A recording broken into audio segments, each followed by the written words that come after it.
سلام به همه دوستان عزیز و خوش آمدید به ویدیوی جدید کانال دفترچه. امروز می‌خوایم درباره یکی از داستان‌های تاریخی و واقعی و همچنین موضوعی که در سریال‌ها و فیلم‌ها به آن پرداخته شده است صحبت کنیم. داستان قتل بهزاد و نازنین یکی از داستان‌های تاریخی واقعی است که تا به امروز هنوز برای بسیاری از ما مرموز و جذاب است. این داستان در سریال‌ها و فیلم‌های مختلف به عنوان یک موضوع اصلی مورد بررسی قرار گرفته و تاکنون بسیاری از ما را به خود جلب کرده است. امروز ما قصد داریم در این ویدیو به بررسی داستان واقعی قتل بهزاد و نازنین و نگاهی به سریال گردنزنی بیاندازیم. پس با ما همراه باشید.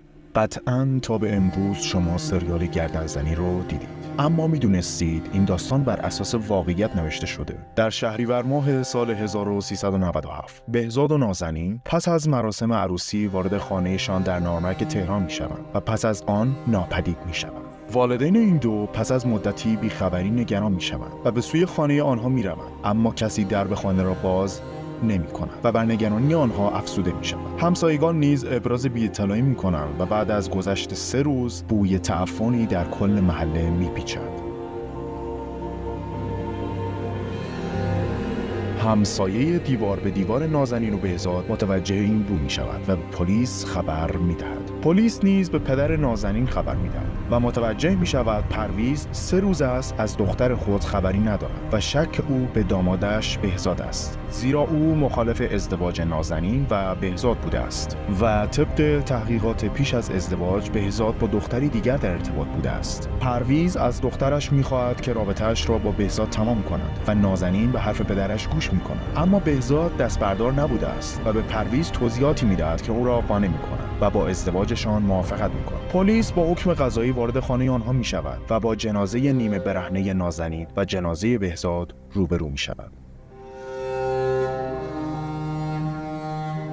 و اما فاجعه. بررسی‌های اولیه نشان می‌داد که این جنایت توسط حداقل 2 نفر صورت گرفته است. هر دو در اثر ضربات شدید چاقو و خونریزی شدید به قتل رسیده بودند. بررسی‌های بیشتر انگیزه قاتلین را سرقت بیان کرد. خانواده آنها شوکه شده بودند و خواستار پیدا شدن قاتلین آنها و اشد مجازات شدند. پلیس جنازه‌ها را به پزشکی قانونی منتقل کرد. نتایج به دست آمده نشان داده بود که بهزاد به دلیل ضربات چاقو به قتل رسیده، اما برای نازنین اتفاق وحشتناکتری افتاده بود. آزمایش‌ها نشان داد نازنین تازه عروس به طرز دلخراشی مورد تعرض قرار گرفت و سپس به دلیل فشار بر روی قفسه سینه نازنین باعث ایست قلبی او شده است. زمان تقریبی مرگ آنها نشان می‌دهد که آنها در شب اول زندگی مشترکشان به قتل رسیدند. بررسی‌های پلیس ادامه پیدا کرد و در حین تحقیقات همسایگان اطلاعاتی مهمی را به پلیس‌ها دادند. یکی از همسایه‌ها از شنیدن صداهایی در شب عروسی از خانه عروس و داماد خبر داد، اما او این صداها را به عنوان شادی آغاز زندگی عروس و داماد فرض کرده بود و به پلیس خبر نداده بود. همسایه دیگر نیز هنگام بازگشت به خانه 2 نفر را دیده بود که از خانه خارج شده و سوار موتور شدند و رفتند. این اطلاعات پلیس را به پیدا کردن سرنخ‌های جدید ترغیب کرد. پس از چک کردن دوربین‌های محل و نیافتن تصاویر واضح از چهره و پلاک موتور قاتلین و تحقیقات و شواهد بیشتر، فرضیه سرقت مورد شک و تردید قرار گرفت، چرا که اگر هدف سرقت بود از خانه همسایگان که اجناس گران قیمت تری هم داشتند سرقتی انجام نشده و قاتلین مدت زیادی در خانه بهزاد و نازنین بودند و قاتلین اقدام به بستن داماد و تعرض به عروس کرده بود و پلیس دریافت که قتل به شکل ساده‌ای شکل نگرفته است. پلیس در همین حین به بررسی عمیق‌تر زندگی بهزاد و نازنین گرفت.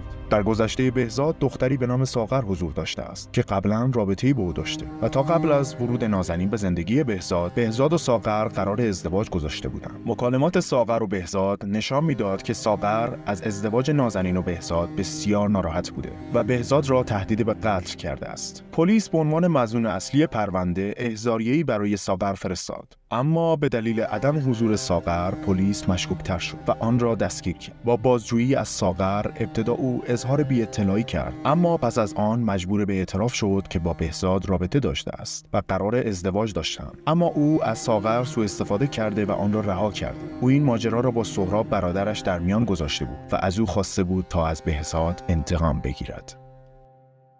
در نهایت سهراب توسط پلیس بازداشت شد و پس از فهمیدن اعترافات خواهرش به قتل نازنین و بهزاد اعتراف کرد. او اعتراف کرد به همراه دوستش فرهاد تصمیم به انتقام گرفته بودند. آنها بعد از اتمام عروسی و ورود به خانه به بهزاد حمله کرده بودند و آن را با چاقو به شدت زخمی کرده بودند. سپس دست و پای بهزاد را بسته بودند. هدف این کار سهراب بیشتر جنبه تذکر داشت، اما فرهاد هدف دیگر در سر خود داشت. سهراب از اتاق خارج می شود، اما فرهاد در آنجا می.